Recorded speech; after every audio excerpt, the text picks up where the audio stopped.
tuve la oportunidad de poder leer y escuchar este documento especial que conocemos como la Carta a los Romanos. Se dio las circunstancias que donde yo trabajo no permiten que uno use audios, pero no había que hacer. En el interior y a todo el grupo de esa sección que yo pertenezco nos dijeron, bueno, vamos a salir y vamos a trabajar allá, y cada quien allá a lo largo, allá a la distancia. Y le pregunté a mi superior, a mi jefe, le dijo, y allá estando allá lejos, ¿puedo utilizar el audio para escuchar? Me dijo, sí, escúchalo, nadie te ve, allá estás solito. Así que me puse mis audios y quiero decirle que casi de lunes a viernes, de 7 de la mañana a 3 de la tarde, 3:30, escuchaba y escuchaba los 16 capítulos de Romanos, Pastor Noé. Terminaba el capítulo 16, volvía a escuchar el capítulo 1, al punto que hoy puedo decir de qué trata cada capítulo, lunes a viernes. Y sobre todo cuando llegaba a mi casa, quiero a manera de testimonio compartir que en 3 momentos fui tocado por el poder de Dios. Hacía tiempo que no experimentaba lo que significa que cuando estás leyendo la Biblia, haces una pausa y caes a los pies de Cristo Jesús. Mi esposa estaba en la cocina, pero detrás de esa pared, un hombre tenía un encuentro con Jesús. En su momento leí una poesía que al final lo voy a compartir, y no pude a mitad de la poesía aguantar que de mis ojos pudieran salir lágrimas y volver a caer de rodillas ante la cruz del Calvario. Y ya casi el día jueves, cuando yo estaba buscando cómo cerrar este mensaje, busqué, mi cabeza pensó también durante la semana, ¿cómo cerrar? Me encanta ser de alguna manera ilustrativo.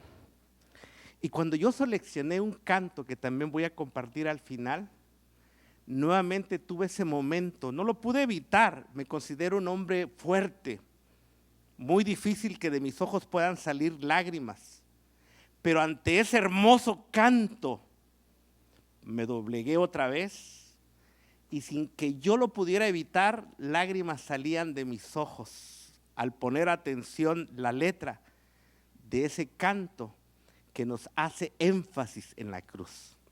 Y esta mañana yo quiero, así de manera rápida, porque tengo ya un tiempo destinado, el hecho de poder hacer 2 preguntas a manera de introductoria. No tienes que levantar la mano para responder, la vas a responder en tu mente. Pero la primera pregunta es, ¿quién crees que es más pecador? ¿Un bebé de 1 mes o un hombre de 50 años? Piensa. Te vuelvo a repetir la pregunta. ¿Quién crees que es más pecador? ¿Un bebé de 1 mes o un hombre de 50 años? Tú puedes dar la respuesta. Segunda pregunta. ¿Quién está más muerto? ¿Alguien que murió hace 1 mes o alguien que lleva 50 años muerto? Tú puedes tener la respuesta. Pero a la luz de Romanos capítulo 3, vamos a ampliar ese concepto que aquí se enfatiza en las 2 preguntas. Déjeme compartir algunos datos que encontré en el estudio que hice de Romanos esta semana. La carta del apóstol Pablo a los romanos ocupa un lugar singular, un lugar especial en el canon de las Sagradas Escrituras. No existe otro libro que haya tenido una influencia mayor en el desarrollo de la fe cristiana a lo largo de la historia de la iglesia que esta carta nos presenta en Romanos. Esa es una cosecha mía, pero después lo pude verificar que si esta carta, con otras personas que piensan igual que este servidor, no existiera en el canon del Nuevo Testamento, hablo de Romanos, el Nuevo Testamento estaría incompleto, porque no hay un documento tan extraordinario que hable del plan de la salvación como lo presenta la carta a los romanos. Lo que hace a Romanos único entre los 66 libros de la Biblia es la forma sistemática, organizada en desarrollar la doctrina de la salvación. El pastor Noé, me acuerdo muy bien que presentó y hizo mucho énfasis en Romanos 1:16 cuando dice que el evangelio, las buenas nuevas, la noticia más importante es una dinamita, dunamis, porque presenta a Cristo como el único Salvador capaz de redimir al ser humano. Alabado sea el Señor. Esta es la razón por la cual se ha convertido en el libro favorito de la Biblia para tantos cristianos. Más que ningún otro libro, esta carta ha jugado un papel decisivo en todos los grandes movimientos de reforma que han surgido a lo largo de la historia de la iglesia cristiana. Cuando tú escuchas a Martín Lutero, tú vas a encontrar que cuando Martín Lutero, y leyendo, fue tocado por lo que decía esta carta, su vida cambió. Cuando sus ojos se posaron en esa expresión, mas el justo por la fe vivirá, cambió su vida. Y él fue el iniciador de lo que hoy llamamos la Reforma Protestante. ¿Qué decir de John Wesley? Que cuando también fue a este libro maravilloso que es la Biblia, que este es mi libro sagrado, esta es mi Biblia personal, cuando leyó también las enseñanzas de Romanos, su vida cambió y dio origen a lo que hoy conocemos como la Iglesia Metodista. Lutero creía que esta carta contenía el evangelio más puro y que bien valía la pena memorizarla. Me desafió, porque cuando yo leí los 16 capítulos y después lo escuché durante horas, llegué a la misma verdad que dice Lutero, que todo cristiano deberíamos esforzarnos de memorizar la carta a los romanos.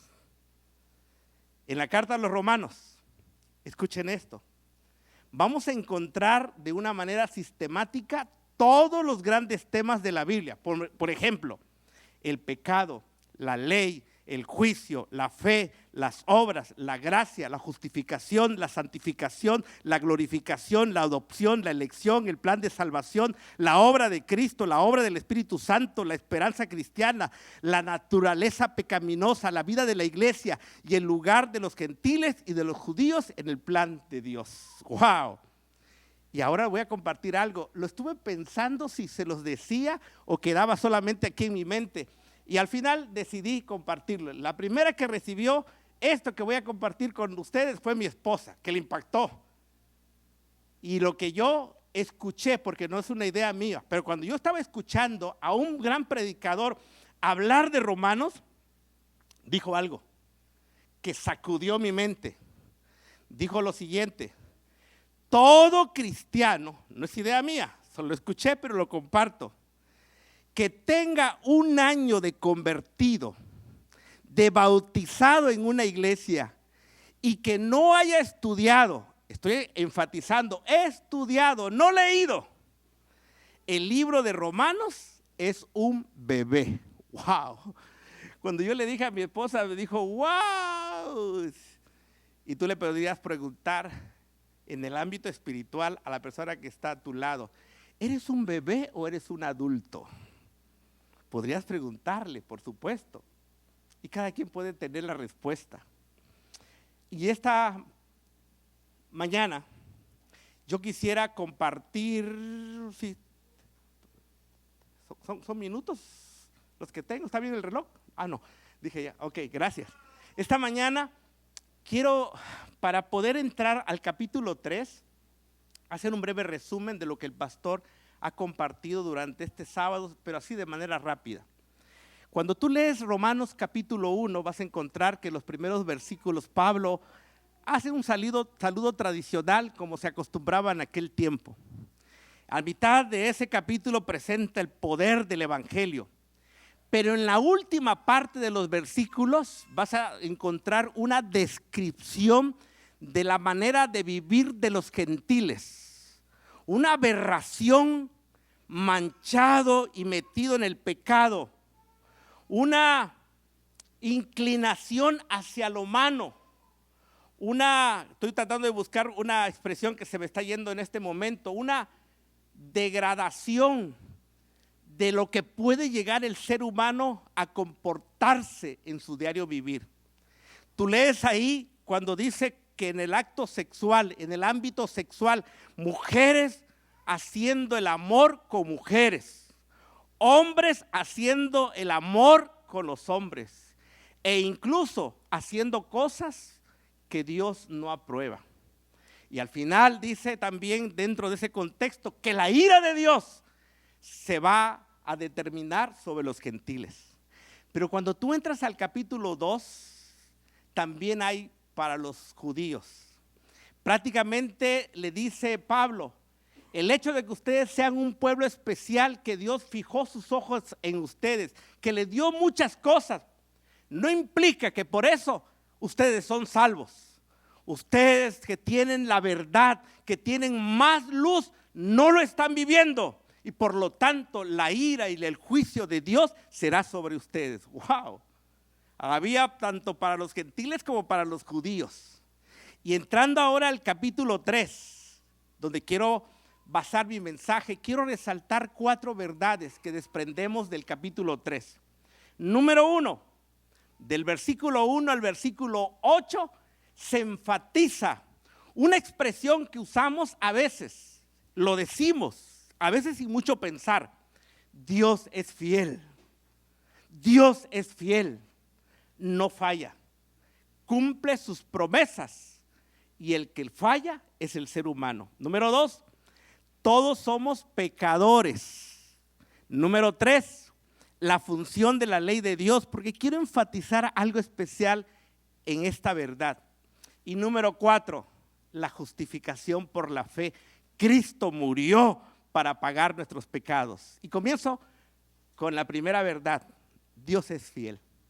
Y cuando tú ves lo que dice Pablo en el versículo 1 al versículo 8, en otras palabras, le dice al pueblo de Israel: Dios cumplió mientras ustedes fueron fieles. Mientras ustedes me buscaron, Dios cumplió. Hace unos días acabé de leer Segundo de Crónicas. Y puedo hacer un resumen en mi mente cómo los líderes de Israel, como los líderes de Judá, la gran mayoría llevó a su nación a la apostasía. Pero en cualquier momento que ese líder o el pueblo se arrepentía y buscaba a Dios, Dios volvía a ellos y era fiel en cumplir sus promesas. Dios es fiel, mi querido hermano. Yo no sé si en algún momento tú has experimentado esa declaración: Dios es fiel. Pero Dios es fiel, no falla. No falla. Las promesas de Dios se cumplen. Las bendiciones de Dios se reciben únicamente cuando el ser humano es fiel delante de Dios. Eso lo dice la palabra de Dios. Yo lo estoy resumiendo en mis palabras. Y verdad número 2, todos somos pecadores. Por asunto de tiempo podría leer los versículos que han impactado mi mente, pero quiero ganarle al tiempo por la parte final que quiero presentarles. Verdad número 2, todos somos pecadores. Cuando tú lees el versículo 9 hasta el versículo 12, vas a poder encontrar ahí que no hay ni un justo, ni uno, dice, ni uno. Y los versículos 13 al 18 describe la condición pecaminosa del ser humano. Interesante, tú lees ahí que dice que el hombre está contaminado desde la garganta, menciona la lengua, menciona los labios, menciona la boca, menciona los pies. Todo es una tendencia hacia lo malo. No hay nada de bueno en el ser humano. Y eso me hace recordar, y tengo que tener mucho cuidado lo que voy a hacer aquí, porque si no voy a gritar de dolor, por si no soy cuidadoso. Tengo ahí algo que al final les voy a compartir. Es como la historia de Diógenes, que cuenta que un día al mediodía salió por las calles al mediodía y recorría las calles y decía: busco un hombre íntegro. Era la manera como para poder demostrar que no lo había. Si esta mañana yo pudiera recorrer los pasillos de este espacio y preguntara: busco un hombre, una mujer que nunca haya pecado, ¿ustedes creen que lo encontraría? No. La única persona que vivió en esta tierra y que fue perfecto se llama Cristo Jesús. Por eso es nuestro Salvador. Por eso Él murió por nosotros. Y verdad número 3, la función de la ley de Dios. Saben que yo vengo de una iglesia donde yo crecí con mucho énfasis en los 10 mandamientos. En mi iglesia donde yo asistí de niños, ahí en la parte de enfrente había 2 tablas de piedra. Los primeros 4 mandamientos hablan de Dios, una relación vertical. Los otros 6 mandamientos hablan de mi relación horizontal con mi ser humano. Y crecí bajo esa dirección. Y en ese contexto yo entiendo, como lo dice la Biblia, que la ley es una guía moral, mas no tiene algo salvífico. La ley no nos salva. La ley tiene propósitos bien definidos y lo establece la palabra de Dios. Nos muestra que somos pecadores, en primer lugar, que necesitamos de un redentor, que somos pecadores sin esperanza, sin solución. Número 2, la ley, aunque no nos salva, es la guía moral que tenemos que seguir para saber cómo vivir de una manera que agrada a Dios. Romanos 7:12 dice que la ley de Dios es perfecta y santa. No vino a ser un puente hacia la salvación, sino un espejo, como atinadamente el pastor Noé hace unos sábados atrás se dio a la tarea con el peligro que se le rompiera el espejo, pastor. Gracias a Dios creo que no se le rompió. Santiago 1 dice que la ley es un espejo. Tú vas ahí, aquí me veo un poquito, y si estoy mal peinado, el espejo no tiene manos para decir: a ver, te voy a poner un poquito de gel y ese pelo parado te lo voy a acomodar. No puede hacer eso. La ley tiene una función. La ley nunca tuvo una misión salvífica. Jamás ha sido un medio de salvación. La ley no nos salva. Quien nos salva se llama Cristo Jesús. Y lo digo con convicción, porque esta es la verdad que resalta la Biblia. La ley fue nuestro ayo, como dice Gálatas, que nos llevó o nos debe de llevar a los pies de Cristo Jesús. Solamente eso. En México tengo un libro que compré muchos años, tal vez unos 20, 22 años. Se llama este libro que 7 pasos hacia la salvación, escrito por un pastor de nombre Doug Valechor.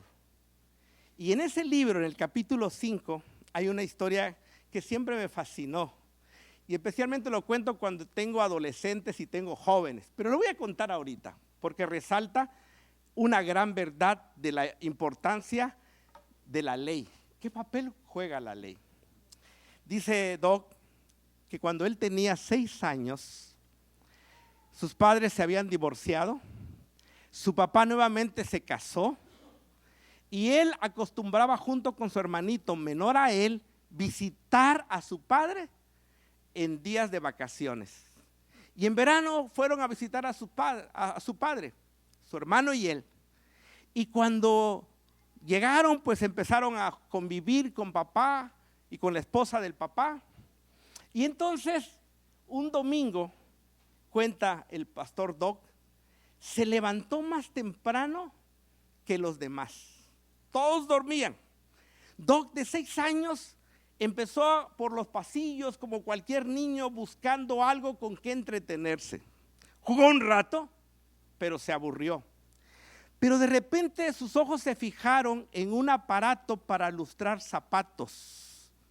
Su padre cada día, de lunes a viernes, antes de salir para el trabajo, llegaba, encendía el aparato, ponía sus zapatos para que brillaran.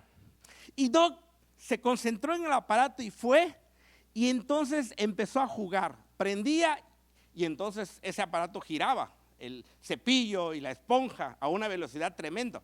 Lo apagaba, se encendía y apagaba. De repente le vino una idea fantástica a Doc. Dijo, mañana es lunes y mi padre irá a trabajar. Ya sé qué voy a hacer. Le voy a lustrar los zapatos. Buena idea tenía, buena intención tenía. Así que él fue al cuarto de su papá, y déjeme sacar con cuidado. Y cuando llegó, abrió la puerta, su padre estaba dormido, abrió despacio y de puntitas, para no despertar a su papá, fue hasta donde estaban los zapatos de su padre. Y sacó entonces, tomó el par de zapatos y volvió a salir de puntitas para no hacer ruido y que su padre no se despertara. Cerró la puerta y con el par de zapatos ya en el pasillo corrió y dijo, vamos a lustrar los zapatos. Y cuando ya llegó, y entonces ahí estaba la maquinita, él se acordó que su padre acostumbraba a poner un líquido a los zapatos para que brillaran más. Y en su cabecita de 6 años él se preguntó, voy a traer, y fue a buscar el botecito de pintura, lo trajo, de líquido, de tinta, pero entró en dilema. ¿Cómo vaciar el líquido? Si lo vaciaba directamente a los zapatos, eso se iba a escurrir. Y al final llegó a la conclusión que no era la mejor idea. Y entonces abrió el botecito y empezó a empapar la esponja que había ahí. Lo empezó y vació prácticamente el botecito. Cerró el botecito, dijo, viene lo bueno, dijo, a lustrar los zapatos de papá. Y entonces prendió ese aparatito. Y como esas lavadoras que tenemos en casa, empezó taca, taca, taca, taca, taca. Y Doc empezó a ver un espectáculo, porque entonces empezó taca, taca, taca, y empezó a sacar líquido negro, empezó a manchar el piso, la pared, el techo, la pared, el piso, la pared. Y Doc solamente hacía esto, solamente miraba. Y era un espectáculo, un arcoíris se había hecho. Y desesperado apagó. Y dijo, me he metido en problemas. ¿Qué voy a hacer? Observó y todo el mundo estaba dormido. Así que le vino una idea fantástica y dijo, nadie me vio, ahí están mis hermanos y le voy a echar la culpa a mis hermanos. Agarró el par de zapatos de su papá, llegó igual de puntillas y guardó los zapatos, volvió a salir y se fue a su cuarto. Se metió a la cama, se tapó de pies a cabezas, queriendo dormir, pero sabía que algo había hecho mal. Así que al rato, a los minutos, escuchó pasos y se dio cuenta que su padre ya se había levantado. Y él estaba ahí, nadie me vio. Los culpables están aquí a mi lado dormidos, nadie me vio. Y de repente escuchó cómo su padre llegaba al cuarto donde él estaba metido en la cama. Sintió y escuchó cómo abrió la puerta y entonces él tapadito, el padre llegó, lo destapó y le dijo, Doc, quiero que me acompañes a la sala. ¿Qué pasó, papá? Tengo mucho sueño. Desde anoche que me acosté no me he levantado. No, yo quiero seguir durmiendo. Y el papá lo quedó mirando. Ven. Y así a jaloncito lo llevó y lo llevó a la sala. Y ahí venía Doc con su pijamita, haciéndose que estaba sonámbulo, durmiendo, y lo puso su papá enfrente de la máquina. Y sus ojitos vieron más grande el espectáculo del arcoíris. Piso, pared, techo, pared. Lo que complicó fue que su papá había comprado un cuadro de un caballero español que le había costado muy caro y estaba atravesado por ese arcoíris de pintura negra. Y el papá le dijo, Doc, ¿me puedes explicar qué pasó acá? ¿De qué, papá? Pues esto. No sé. Yo desde la noche que me acosté, no me he levantado de la cama. Probablemente fueron mis hermanos. Y el papá le dijo: Doc, te voy a dar la oportunidad. Dime qué pasó. De verdad, papá, no sé. Y en su mente escuchó la primera voz que le dijo: di la verdad. Dile la verdad a tu papá qué fue lo que pasó. Y una voz que también le decía: no le digas, nadie te vio, ahí están los hermanos, te vas a librar. Y en esa cuestión de segundos, Doc estuvo manteniendo su posición. No sé, papá. Y entonces el papá, ya molesto, agarró de la mano a Doc, lo llevó a la sala. El papá se sentó en un sillón, puso a Doc boca abajo, le bajó la pijama y con la mano extendida le empezó a dar unas nalgadas. Dicen que es el mejor lugar para pegar a los hijos porque hay más carne, ¿verdad? Y le empezó a pegar, a pegar, a pegar. Y Doc gritaba: no lo hice, no lo hice, no lo hice, no lo hice, sí lo hice, sí lo hice. Y le dio otro más, lo puso de pie, le subió la pijamita y le dijo: ve al baño, lávate las manos y la cara y te vienes porque vamos a desayunar. Y mientras Doc iba rumbo al baño, se preguntaba cómo mi papá supo que yo fui. Cuando llegó al lavabo, se puso una banquita, se trepó más para alcanzar, se lavó las manos, pero cuando vio su rostro en el espejo, notó que tenía un montón de pinturas en la cara y dijo: ahora entiendo por qué mi papá supo que yo fui. Esa es la función de la ley. Esa es la función, el espejo es la función de ver nuestra condición pecaminosa.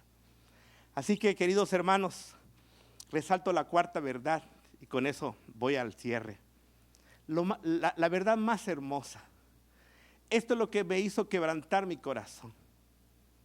Eso es lo que me hizo tener un encuentro con Dios, que yo le agradezco mucho por esa linda oportunidad que experimenté esta semana.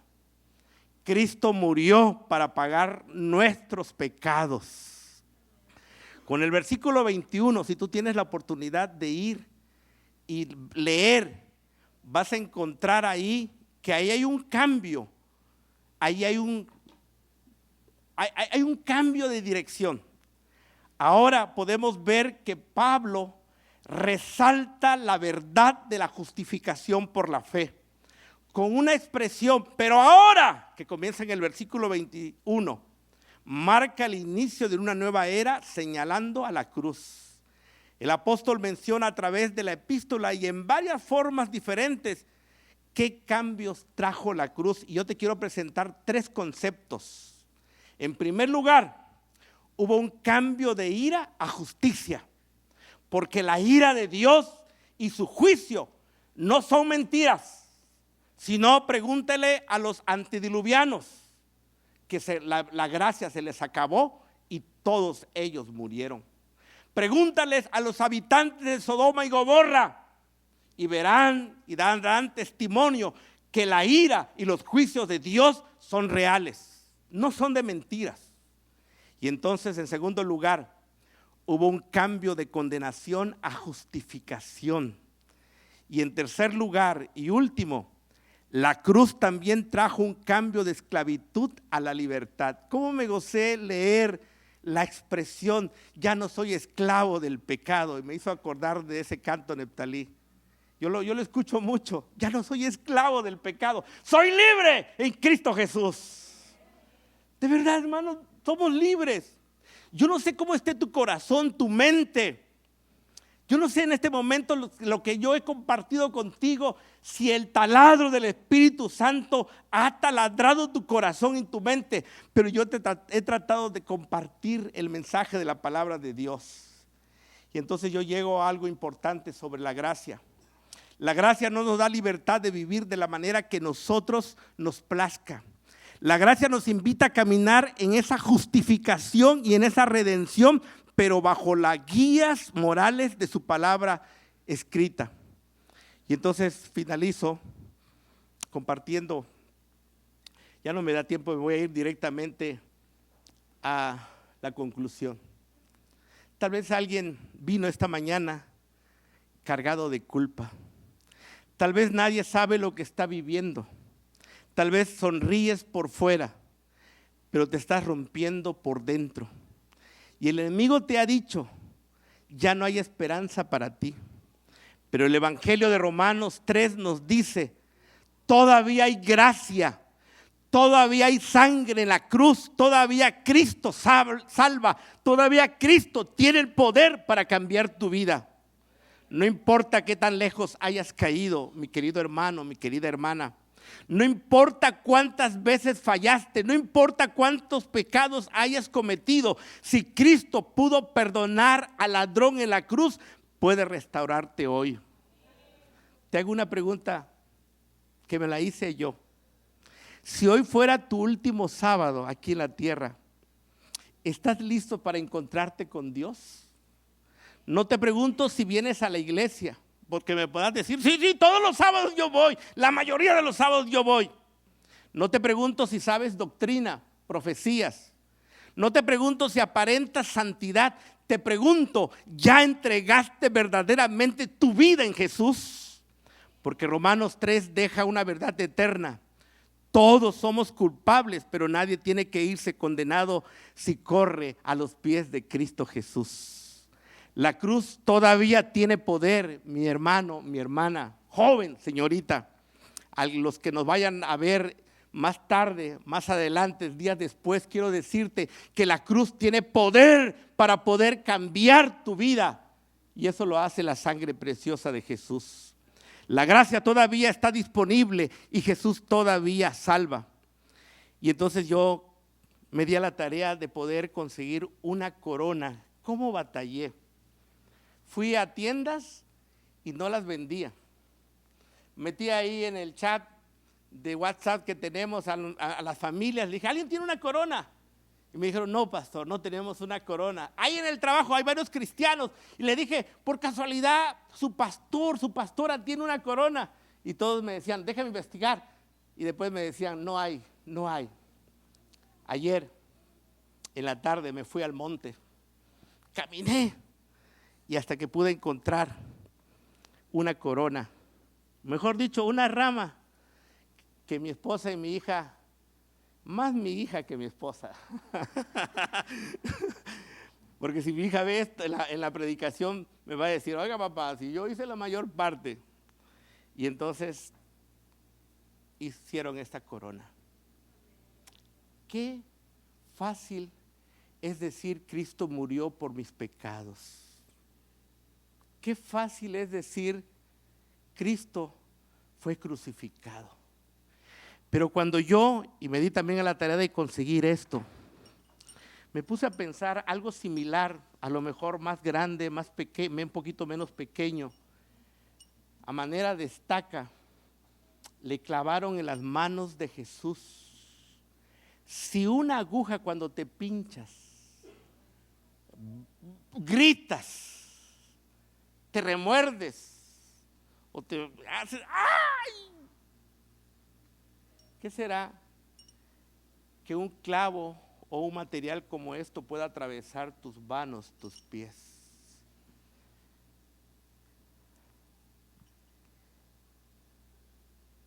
Ya no se ve mucho, ya me estoy encajando, ya no se ve mucho, pero quiero decirles que los predicadores, anteriormente se nos enseñaba que podríamos cerrar un sermón con una poesía. Yo tengo acá una poesía que busqué, que seleccioné, que la voy a leer, quizás no la termine de leer toda por asunto de tiempo. Esta poesía habla de la cruz y dice, detente un momento y mira la cruz. No la mires de lejos, no la mires como un símbolo colgado en una pared, ni como una historia repetida tantas veces que ya dejó de estremecernos. Mírala Mira aquella cima llamada Gólgota. Mira el cielo oscurecido. Mira la tierra temblando. Mira al Cordero de Dios sangrando, porque allí se pagó un precio que ninguna mente humana puede calcular. No solamente fueron clavos, no, fueron mis pecados clavados en sus manos. Fue mi orgullo atravesando su frente. Fue mi rebelión cayendo sobre sus hombros. Fue mi condena descansando sobre un hombre inocente. ¿Quién puede comprender ese momento? El santo siendo tratado como pecador. El justo ocupando un lugar del culpable. El rey del universo siendo escupido por aquellos a quienes había venido a salvar. Mira la cruz, mi hermano, mi hermana. Mira su espalda desgarrada. Mira las espinas perforando su frente. Mira sus labios secos. Mira su cuerpo temblando bajo el peso del dolor. Pero hay algo aún más profundo. No fue solo el dolor del cuerpo, no. Fue el peso del pecado del mundo, que la separación terrible del Padre. Fue el cáliz amargo de la justicia divina cayendo sobre el Hijo amado. Y entonces, desde aquella altura ensangrentada, se escuchó un grito que atraviesa los siglos. Dios mío, ¿por qué me has desamparado? Ah, iglesia, si alguna vez queremos entender, aunque sea pálidamente, lo terrible del pecado y lo inmenso de la gracia, tenemos que volver a la cruz, porque solo en la cruz comprendemos que nuestra salvación no fue barata, no costó plata, no costó oro, no costó sacrificios humanos, costó la sangre del Hijo de Dios. Desde aquella cruz no salió maldición, salió perdón. No salió venganza, salió misericordia. No salió rechazo, salió amor. Porque solo en la cruz podemos pálidamente comprender el costo de nuestra salvación. Cuando yo leí eso, solito, concentrado, mi corazón se quebró, hermanos. Y estoy evitando ahorita poder llorar, porque lo que dice esta poesía es algo hermoso. Como yo, siendo un pecador, hermanos, cuando yo empecé a leer la carta a los romanos, empecé a repartir, este es para Julano de tal. Pero de repente me di cuenta que todo era para mí, porque soy un pecador. Yo quiero compartirte, y creo que con eso cierro. Me da un poco de tiempo. Me dijo Neftalí que tenía 2:10 y puedo cerrar con eso. Seleccioné un canto que cuando yo era niño en mi iglesia lo escuchaba. Si le pueden lanzar el canto, quiero que tú escuches ese canto, y de ahí voy a orar y finalizar, y terminamos con una hermosa alabanza. La cruz, este hermoso canto donde el alma pesa, donde el pasado duele y el corazón ya no sabe a dónde ir. Dale. En la cruz no es solo un himno, es el reflejo de una verdad que ha cambiado millones de vidas. Fue escrito por Isaac Watts en el siglo XVIII, un hombre que entendía profundamente la gracia. Al contemplar la cruz, no vio solo sufrimiento, vio amor. Un amor tan grande que transforma, que limpia, que restaura. Y desde esa revelación nacieron palabras que han tocado corazones por generaciones. Habla de ese instante, cuando todo cambia, cuando la culpa desaparece, cuando el peso se rompe y cuando por primera vez ves la luz. La cruz no fue el final, fue el comienzo. Y hoy, mientras escuchas, quizás tú también puedas encontrar ese mismo encuentro. A veces uno carga cosas que nadie ve. Culpa, dolor, errores que pesan en el alma. Yo también estuve ahí. Pero hubo un momento, un encuentro. lo cambió todo. No fue en un lugar elegante, fue en una cruz. Y allí el día empezó de nuevo. Si lo sabes, puedes cantarlo. Y si no, concéntrate en la letra y vas a ver el poder que tiene la letra. Me hirió el pecado, fui a Jesús, mostréle mi dolor. Perdido, errante, vi su luz, bendíjome en su amor. En la cruz, yo primero vi la luz y las manchas de mi alma yo lavé. Fue allí por fe, lo vi a Jesús y siempre feliz con él seré. Sobre una cruz, mi buen Señor su sangre derramó por este pobre pecador, a quien así salvó. En la cruz, yo primero vi la luz y las manchas de mi alma yo lavé. Fue allí por fe, lo vi a Jesús y siempre feliz con él seré. Venció la muerte con poder y al cielo se exaltó. Confiar en él es mi placer, morir no temo yo. En la cruz, yo primero vi la luz y las manchas de mi alma yo lavé. Fue allí por fe, lo vi a Jesús y siempre feliz con él seré. Yo quiero que te levantes de pie Se fue, y quiero hacer una oración por ti. Puedes colocarte de pie. Es un hermoso canto que nos dice que la cruz tiene poder, más de lo que te puedes imaginar. Vamos a orar. Querido Padre, muchísimas gracias porque nos diste la oportunidad de adorarte esta mañana.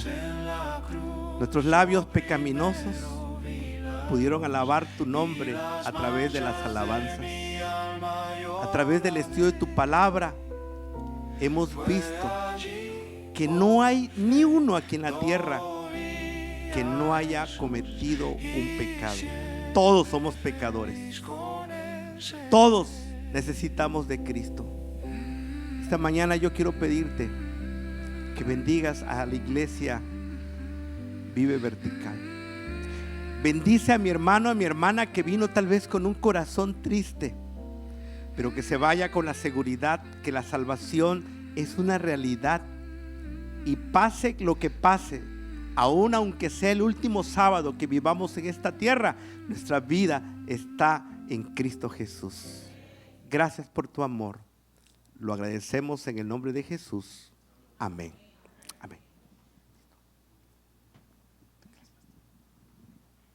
Nos vamos celebrando el nombre de Jesús, dándole gracias por esa corona de espinas que le pusieron en su cabeza, diciéndole: Señor, tú eres bueno, Jesús.